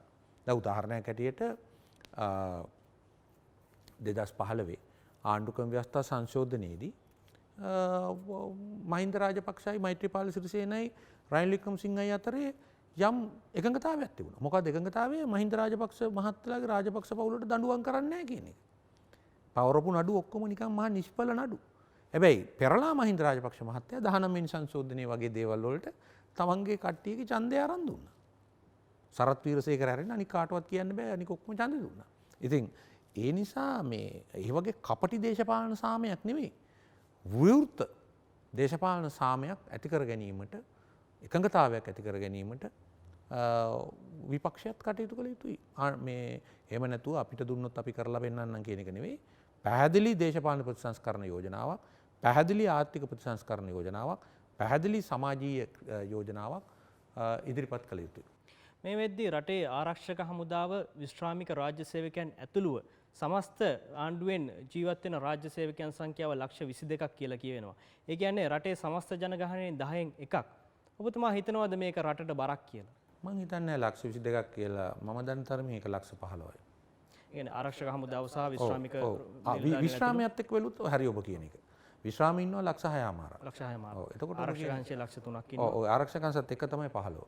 අර විශ්‍රාමයත් එක්ක ගත්තොත් ඔබ කියන එක හරියි. ඒතර පළස්ස බා සේවකයන්, ඔව් ඒ මධ්‍යම ඔක්කොමත් රාජ්‍ය සේවකයන්, එක්ක. රාජ්‍ය ව්‍යවසායකයන් විශ්‍රාමිකයෝ ඉන්නවා ලක්ෂ 6මාරකට අධිකව ලක්ෂ 15ක් රාජ්‍ය අංශ ඉන්නවා. ඒ දෙක එක්ක 21ක් ඉන්නවා. ඔබතුමා හිතනවාද මේක රටට බරක් කියලා? මෙහෙමයි.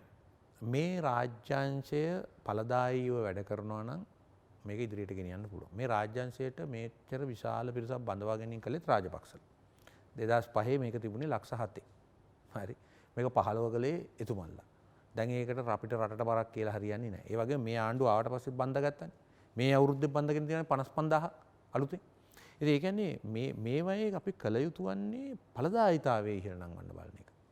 හැබැයි ආරක්ෂක හමුදා ගත්තොත් අද ඒ ආරක්ෂක හමුදා නම් නවීකරණය වෙන්න ඕන. මේ ලක්ෂ 3ක යුද්ධ හමුදාවක් මේ තුවක්කු අරගෙන හැම බංකරේම ඉන්න යුගයක නෙවෙයි අපි මේ ඉන්නේ. මහා බ්‍රිතාන්‍යවත් නැහැ මෙච්චර ලොකු පාබල හමුදාවක්. හරි? මෙච්චර ලොකු මේ හමුදා මූලස්ථානය මහා බ්‍රිතාන්‍යයටවත් නැහැ. ඉතින් ඒක නිසා මේ අපි දැන් කරමින් යන්නේ මේ රටට ගැළපෙන දෙයක් නෙවෙයි. අනිත් පැත්තෙන් අනාගතයේ එළඹෙන ත්‍රස්තවාදී යුද්ධය බිම්බෝම්බ පුපුරවන ජීවිත මරාගෙන මැරෙන විදිහ එකක් නෙවෙයි. ඩ්‍රෝන යොදා ගන්න ඒ වගේම තාක්ෂණයෙන් ඔටෝමැටික් තුවක්කු වැඩ කරන විශේෂයෙන්ම සයිබර් ප්‍රහාර වලට නැඹුරු වෙච්ච ක්‍රියාවලිය අපිට පේන්නේ. ඒතර ඊට ගැළපෙන ආකාරයට අපේ යුද හමුදාව නවීකරණය කරන්න සුමට හමුදාව සුහුරු හමුදාවක් බවට ස්මාර්ට් ආමි එකක් කරන්න ඕන. ඒ වගේම වැදගත් දැනුම් පද්ධතියක් සහිත පිරිසක් බවට පත් කරන්න ඕන. මේ O level සමත් 5.2ක් උස පපුව 32 කතාව නෙවෙයි. ඉන් ඔබට ගිහිල්ලා මේ සයිබර් යුද්ධයට සූදානම් වෙන මේ නූතන යුද්ධයට සූදානම් වෙන කණ්ඩායමක් බවට ආරක්ෂක හමුදා පාවිච්චි කරන්න. ඒ වගේම ආරක්ෂක හමුදාවල අය ජීවිත පූජා කරලා කරපු ඒ පිරිස රටේ සංවර්ධනයට සංවර්ධන බලකායක් හැටියට ගමන් කරනවා. දැන් මේ පරිපාලන ශාස්ත්‍රයට දාලා බෑ. මොකද පරිපාලනය කරන්න වුන් දන්නේ නැහැ. ඒක අර මම දැක්කා අපේ හිටපු හමුදාපතිවරයෙක්ම කියලා තියෙනවා. එහෙම යුද සෙබළු පාලනය කරපු කිසි රටක් හැදිලා නැහැ කියලා. ඒක ඇත්ත. මොකද උන්ට දොස් කියලා වැඩක් නැහැ. උන්ගේ විෂය නෙමෙයි ඒක. යුද්ධෙට දොස්තරව යවන්න බෑ වගේම තමයි දොස්තරගේ කාර්ය කරන්න හමුදාව යවන්න බෑ. හමුදාවට කළ හැකි කාර්යයන් තියෙනවා, නොකළ හැකි කාර්යයන් තියෙනවා. කුෂිකර්මය කරන්නයි මේ වසංගතය මර්ධනය කරන්නයි ආරක්ෂක හමුදාවලට බෑ. ආරක්ෂක හමුදාවලට කළ හැකි දෙයක් තියෙනවා. ඒ වගේම ආරක්ෂක හමුදා නවීකාරක කරලා මේ වියදම් වෙනස් ආකාරයකට පත් කරන්න අපේ රටේ ලොකු කරන්න ඕන එක තමයි නාවික හමුදාව. මේ රටේ ආදායම උපදවන්න පුළුවන් දේ තමයි නාවික හමුදාව. නාවික හමුදාව පුළුල් කිරීම. අපි කරේ මොකද්ද? නාවික හමුදාවට ආදායම උපදවන්න තියෙන එක පෞද්ගලික ජාවාරම්කාරයෙකුට පැවරුවා මේ ජනාධිපතිවරයා. ආරක්ෂක ලේකම් කාලේ. ඒ ධනෙ අපට අහිමි කළා. ඒ විශාල වශයෙන් අපේ තිබිච්ච යුද අත්දැකීම වාණිජමය දෙයක් බවට සාමක්‍රියාකාරික දෙයක් බවට පරිවර්තනය කිරීම සම්පූර්ණයෙන්ම පාවා දුන්නා. ඒකට ඔය නාවික හමුදාවේ හිටපු ඇතම් නිලධාරීන් කීප දෙනෙකුත් වග කියන්න ඕන. නාවික හමුදාපතිවරු කීප දෙනෙකුත් ඇතුළුව. ඒතකොට ඒ වගේ ශේෂ්ත්‍ර තියෙනවා අපි වැඩි දියුණු කරගත යුතු. ආදායම් ඉපදවීම සඳහා යොදාගත යුතු. ඉතින් රාජ්‍ය සේවය මගේ නම් හැඟීම ඵලදායී කරගන්න ඕනේ. මම පාලනය කරපු අමාත්‍යාංශවල මම රාජ්‍ය සේවය ඵලදායී විදිහට වැඩ කරලා තියෙනවා. 2018 අපේ අමාත්‍යාංශය ලංකාවේ හොඳම අමාත්‍යාංශය හැටියට සංගුණක 20ක් යොදලා කරපු ඇගයීමෙන් පාර්ලිමේන්තු ගිණුම්කාරක සභාවේ තේරුනේ අපි රාජ්‍ය සේවය නිවැරදිව පාවිච්චි කරපු නිසා. රටක ආණ්ඩුවක් අස්ථාවර වෙනකොට නැත්නම් අපි අපේ වචනෙන් කිව්වොත් ආණ්ඩුවක් ෆේල් වෙනකොට ඊගවට බලය එන්න නියමිත වෙලා තියෙන විපක්ෂයට. එතකොට රටේ පවතින තත්ත්වයන්ට අනුකූලව විපක්ෂය Tamanගේ වැඩපිළිවෙල හදා ගන්න ඕන. දැන් ඔබතුමා මාධ්‍ය ඉස්සරහට ඇවිල්ලා ඔබතුමාගේ වැඩපිළිවෙල කියනවා මේක තමයි මේ අර්බුදයට දෙන්න ඕන විසඳුම කියලා. හැබැයි සමගි ජන බලවේගයේ පක්ෂයක් විදිහට අපි දැකලා නැහැ තාම මේ වගේ වැඩපිළිවෙලක් ඉදිරිපත් කරනවා. එතකොට මේ පාටලි චම්පික රණවකගේ වැඩපිළිවෙලමද සමගි ජන බලවේගයේ වැඩපිළිවෙල වෙන්නේ? සමගි ජන බලවේගයේ තමන්ගේ වැඩපිළිවෙල අනාගතේ ඉදිරිපත් කරයි. ඒකට ජනතාව කැමති නම් ඒක කැමැත්ත ලබා දෙයි. ගැටලුව මේකයි. මගේ වැඩපිළිවෙලක් කියලා එකක් නෙවෙයි. අපේ පරපුරේ වැඩපිළිවෙලක් තියෙන. මේ වැඩපිළිවෙල මම සරලව දැන් ඉදිරිපත් කරා. අපි ජනවාරි මාසේ සංයුක්ත වැඩපිළිවෙලක් රට හමුවේ තියෙනවා. මේ අර්බුදෙන් ගොඩ එන්න. ඒ වගේම ඒකට පක්ෂයක් විදිහට ඔබතුමාට උදව් කරන්නේ පක්ෂයක් හැටියට නේ අපි කෙලින්ම අපි අපේ 43 වෙනි සේනාංකයේ මේ රටේ උගත් ඒ වගේම වැඩක් කරලා තියෙන දේශමාමක පිරිසක් එකතු වෙලා හදපු වැඩපිළිවෙලක් අපි ඉදිරිපත් කරනවා. ඒ වගේම මම බොහෝ පැහැදිලිව කියන්න ඕනේ මේ රටේ ජනතාව ඔය යහපාලන ආණ්ඩුවේ බැටයක් කෑවා. විශේෂයෙන්ම අර පාස්කු ප්‍රහාරයත් එක්ක ඒ වගේම මහ බැංකු අපරාධයත් එක්ක ඒ යහපාලන ආණ්ඩුව කරපු හොඳ වැඩ ගොඩාක් ප්‍රජාතන්ත්‍රවාදී වෙනස ආර්ථිකය ඇති කරපු වෙනස ඒ හොඳ වැඩ ගොඩාක් මැකිලා ගියා. එතකොට ඒ එක්කම විශාල බලාපොරොත්තුකින් ඡන්ද දීපු ඡන්දයක් කලකිරුණා. ඊළඟට ගෝඨාභය රාජපක්ෂට විශාල බලාපොරොත්තුකින් ඡන්ද දීපු ඡන්දායකයක් කලකිරලා තියෙනවා. ඉතින් එතකොට අපිට පේනවා එක ළඟ අවුරුදු 3ක් වගේ කාලයක් ඇතුළත 2019 2021 අතරේ මිනිස්සු ප්‍රධාන දේශපාලන පක්ෂ දෙක ගැනම තිත්තට කලකිරලා තියෙනවා. තිත්තට. එතකොට එවැනි වාතාවරණයක් හමුවේ බලගතු ප්‍රතිසංවිධානයකින් තොරව බලගතු ප්‍රතිව්‍යුහගත කිරීමකින් තොරව සමගි ජන බලවේගයට හෝ විපක්ෂයේ වෙන කණ්ඩායමකට හෝ මේ රටේ බලය ලබා ගන්න බෑ. මොකද ජනතාව කලකිරුණයි කියලා මම දැක ළඟදී සමීක්ෂණයක කළ තුන ආයතනයක් ඒකෙන් මේ කියලා තිබිච්ච එක තමයි මේ ශ්‍රී ලංකා පොදු ජන පෙරමුණට ඡන්දෙ දීපු අයගෙන් 3න් එකක් 34ක් නැවත පොදු ජන පෙරමුණට ඡන්දෙ දෙන්නේ නැහැ කියලා. හැබැයි ඒක විපක්ෂයට ගිහිල්ලා නැහැ. කාටවත් ගිහිල්ලා නැහැ.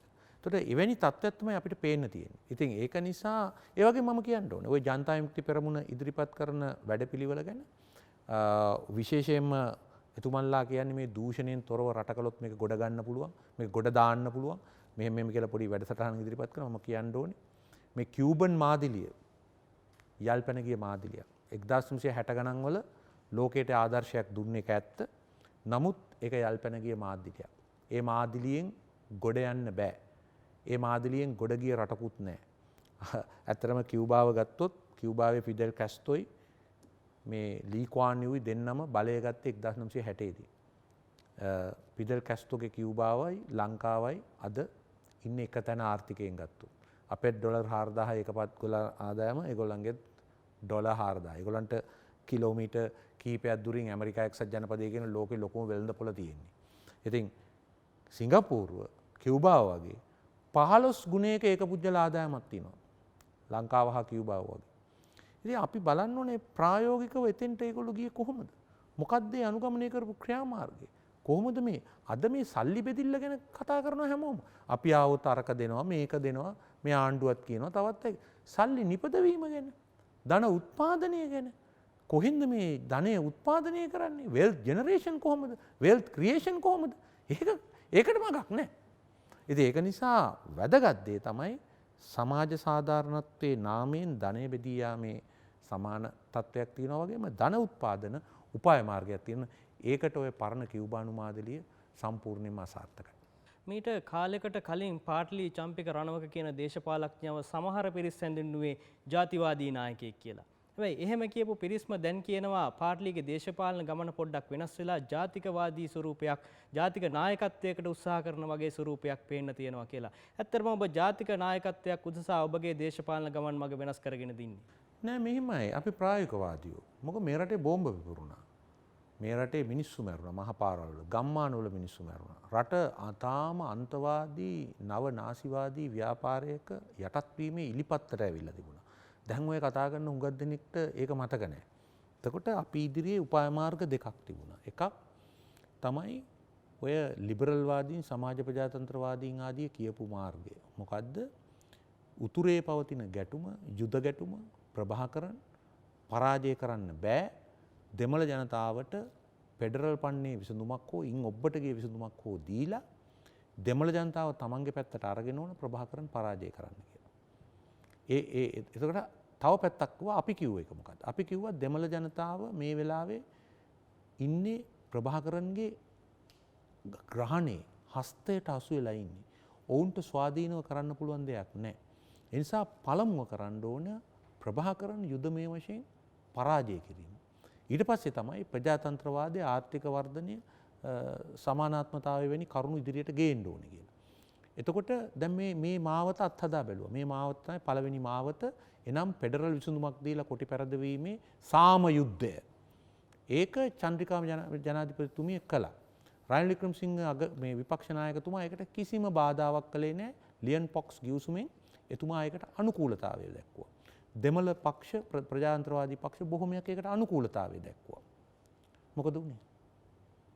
කඳවුරෙන් කඳවුර ඇද වැටුණා. ලංකාවේ පළවෙනි ප්‍රධාන හමුදා කඳවුරක් ඇද වැටුනේ රණසිංහ ප්‍රේමදාස ජනාධිපතිවරයාගේ අර මෝඩ මුග්ධ සාම වැඩපිළිවෙල නිසා. ප්‍රභාකරන් එක්ක නටපු එකෙන් එතුමාටත් එතුමාගේ වටිනා ජීවිතය අහිමි වෙලා නැවතුනේ. පොලිස් නිලධාරීන් 600 ගාණක් නැගෙනහිර පළාතේ මරලා පටන් ගත්තේ. හැබැයි පුනරීන් කඳවුර අහිමි වීම 1991. ඒක අතිශය බරපතල විදිහට ප්‍රභාකරන්ට ස්වාධීන රාජ්‍යයක් කිසියම් දුරකට යාපන අර්ධද්වීපේ හා උතුරේ ඇති කරගන්න යම් ස්වෛරීත්වයක් ඇති කරගන්න හේතු භූත වුණා. නමුත් චන්ද්‍රිකා මෙතනියගේ වැඩපිළිවෙල නිසා මොකද වුනේ? ප්‍රබල හමුදා කඳවුරු සියල්ලම වෙනසිලා ගියා. මුලතිව් වලින් පටන් ගත්ත 96, ඊළඟට කිලිනොච්චි වැටුණා 98, අලිමංකඩ වැටුණා 99 2000 වෙනකොට වන්නේ ඉරට්ට පෙරේකුළම කඳවුර ඇරෙන්න සියලුම කඳවුරු වැටිලා ප්‍රභාකරන් ප්‍රදේශයක් නිදහස් කරගෙන තමන්ගේම යුද හමුදාවක්, තමන්ගේම ආර්ථිකයක්, තමන්ගේම නීති පද්ධතියක්, පොලිසියක් එහෙම පිහිටුව ගන්න තත්වයකට ඇවිල්ලා මේ ශ්‍රී ලංකා රාජ්‍ය යටත් වෙන තත්වයටම පත් වුණා. අපි ඒක අමතක කරන්න හොඳ නැහැ. ඒ අවස්ථාවේ තමයි අපි කිව්වේ නෑ මේ කළ යුතුයි කියලා. ඉතින් අපේ මග ජයග්‍රහණය කළා. අපිට ජාතිවාදී කිව්වට අද ඔය එහෙම චෝදනා කරන අයට පවා අද නිදහස් අදහස් ප්‍රකාශ කරන්න ඉඩ ලැබිලා තියෙන එක නිසා. අද මුස්ලිම් ජනතාවට නැගෙනහිර ඉඩම් වලට යන්න පුළුවන් වෙලා තියෙන්නේ ඒ කාලේ තිබිච්ච ඇතැම් මුස්ලිම් පක්ෂ මේ ප්‍රභාකරන් එක්ක සාමසාකච්ඡා කරපු හින්දා නෙවෙයි. අද දෙමළ ජනතාවට තමන්ගේ ඉඩකඩම් වලට යන්න පුළුවන් වෙලා තියෙන්නේ. භූමි තෙල් බෝතලේ රුපියල් 800 තිබිච්ච භූමි තෙල් බෝතලේ රටේ අනෙක් මිනිස්සු ගානටම ගන්න පුළුවන් වෙලා තියෙන්නේ. බඩු භාණ්ඩ විකුණ ගන්න පුළුවන් වෙලා තියෙන්නේ. එදා හිටපු ඇතැම් දේශපාලන පක්ෂ ප්‍රභාකරන් එක්ක සාමසාකච්ඡා කරපු හින්දා නෙවෙයි. ඒ නිදහස පොදුවේ මුළු රටටම ලැබිලා තියෙනවා. දැන් අපි ඒක පස්සේ තවත් දුවල වැඩක් නැහැ. දැන් අපි බලන්න ඕනේ මේ රටේ හැම කෙනාම මේ ආර්ථික අර්බුදයෙන් ගැලවිලා මේ රටේ හැම කෙනාටම සමානාත්මතාවය, කුසලතාවයට, දක්ෂතාවයට තැන ලැබෙන ක්‍රියාවලියක් ගොඩනගීම. මේ රටේ දේශපාලනයේ ප්‍රශ්නයක් තියෙනවා. ඒක තමයි 1931 ඉඳන් මේ දක්වාම පවුල් 3-4ක අධිකාරියකට රට යටත් වෙලා. ඔවුන්ගේ කුසලතාවය, දක්ෂතාවය මොකක්ද කියලා හොයලා බලන්නේ. තාත්තලගෙන් පුතාලට, පුතාලගෙන් මුණුබුරාලට, අම්මලගෙන් දුවලට යන දේශපාලනය. ඊළඟට අයථා ක්‍රමයෙන් ධනෙ උපදගත්ත මිනිස්සු. මත්ද්‍රව්‍ය ජාවාරමේ, මත් කුඩු ජාවාරමේ, එතනෝල් වලින්, එහෙම නැත්නම් පස් කළුගල් වැලි ජාවාරම්කාර, පස් කළුගල් වැලි හොඳට ව්‍යාපාර හැටියට නීත්‍යානුකූලව කරන මිනිස්සු නෙවෙයි ජාවාරම්කාරයෝ. අද වෙනකොට සුදු ලූණු බිකෙන්, සීනි යටෙන්, පොල් තෙල් ටිකෙන් නේද? ගල් අඟුරු වලින්, තෙල් වලින් මේ හැමතැනින්ම වංචනිකයෝ. අති භයානක විදිහට හොයාගන්න මේ දවන්ත ධනයක් එක්ක මේක අර ලතින් ඇමරිකානු රටවල් වල තිබිච්ච අර නාකෝ ස්ටේට් එහෙම නැත්නම් මේ අර මද්ද්‍රව්‍ය ජාවාරම්කරුවන්ගේ තත්වයකට පත් වෙලා තියෙනවා. ජනමාධ්‍ය අල්ලගෙන තියෙනවා. මුළු රාජ්‍යයම අත්පත් කරගෙන තියෙනවා. අපි මේකට කියනවා ස්ටේට් කැප්චර් කියලා. මේ රාජ්‍යය අල්ලගෙන තියෙනවා මේ ජාවාරම්කාර පන්තිය විසින්. ඉතින් ඒ අද ප්‍රභාකරන්ගේ මිනිස් පලිහෙන් දෙමළ ජනතාව මුදාගත්තා වගේ මේ රාජපක්ෂ හා ඔහුගේ ජාවාරම්කාර කල්ලියෙන් මේ රාජ්‍ය මුදවා ගැනීම.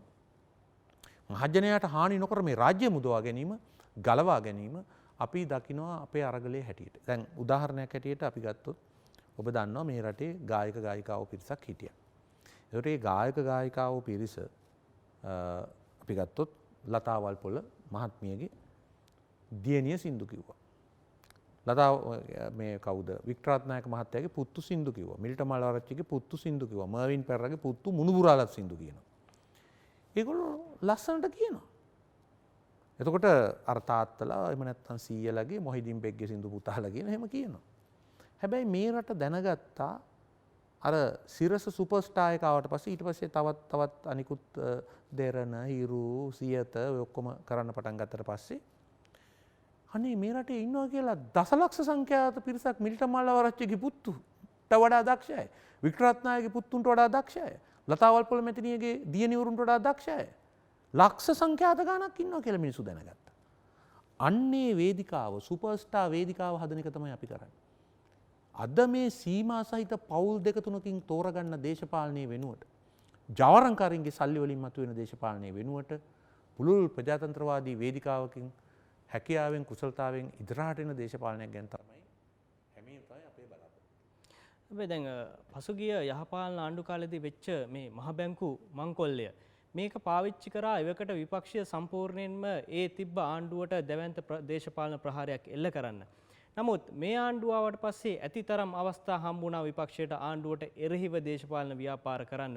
යුගදනවි බලාගාරය වෙන්න පුළුවන්, වරාය ප්‍රශ්නය වෙන්න පුළුවන්, පොහොර ප්‍රශ්නය වෙන්න පුළුවන්, සීනි ප්‍රශ්නය වෙන්න පුළුවන්. මෙවැනි එකී මෙකී නොකී ඕනතරම් ප්‍රශ්න තිබ්බා. හැබැයි ඒවා හරියාකාරව පාවිච්චි කරන විදිහක් අපි දැක්කේ නැහැ විපක්ෂයේ තමන්ගේ කැම්පේන් එකට. ඔබතුමා අපි දන්නවා නිර්මාණශීලී නායකයෙක්. එහෙම ගත්තොත් මේ විපක්ෂයේ කැම්පේන් එක කොතනද ෆේල් වෙලා තියෙන්නේ? ඇත්තටම පළවෙනි එක තමයි විපක්ෂයට මැතිවරණයෙන් ලොකු ආසන ගාණක් හම්බ වුණේ නැහැ.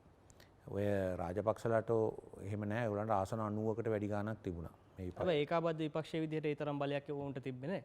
ඔව් නෑ ආසන 90 ගාණක් තිබුණානේ 2015 ඒගොල්ලන්ට.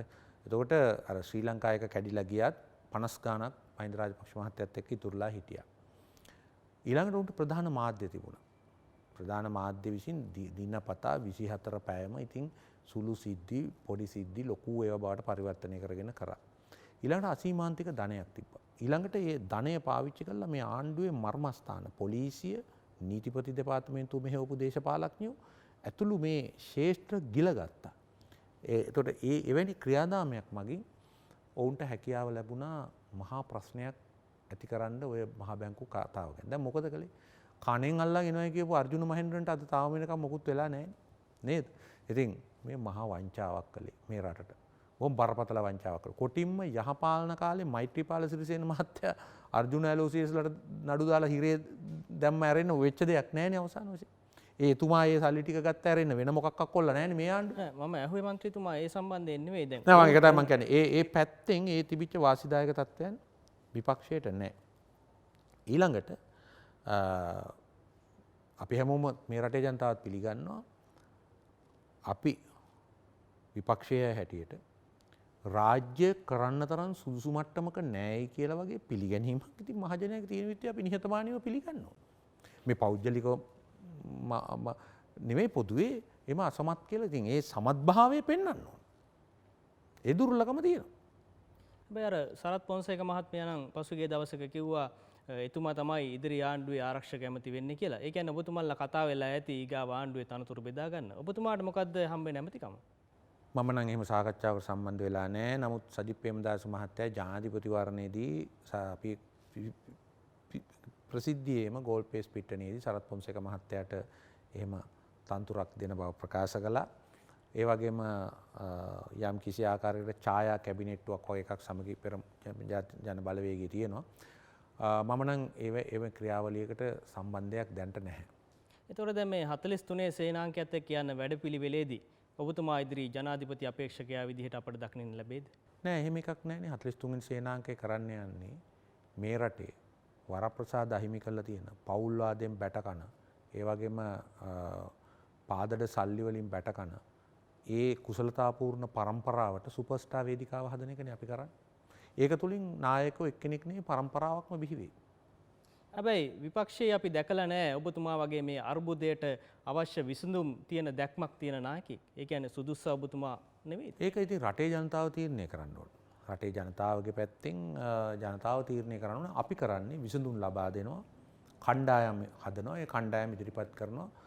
රට කරන්න ආත්ම ශක්තියක් මේ ඇති පිරිසක් ඇති කරනවා. එතෙන්දී අපි මේ ආණ්ඩුවේ අයවත් ඉවත දාන්නේ මේ රජය ඇතුළෙත් මේ ආණ්ඩුව ඇතුළෙත් වැඩ කරන්න පුළුවන් දක්ෂ රටට ආදරේ කැපවීමක් තියෙන පිරිස් ඉන්නවා. අපි 43 වෙනි සේනාංකය එළි දැක්වීමෙන් පස්සේ ලබන ජනවාරි මාසයේ අපි බලාපොරොත්තු වෙනවා පුළුල් දේශමාමක දේශපාලන සන්ධානයක් එළි දක්වන්න.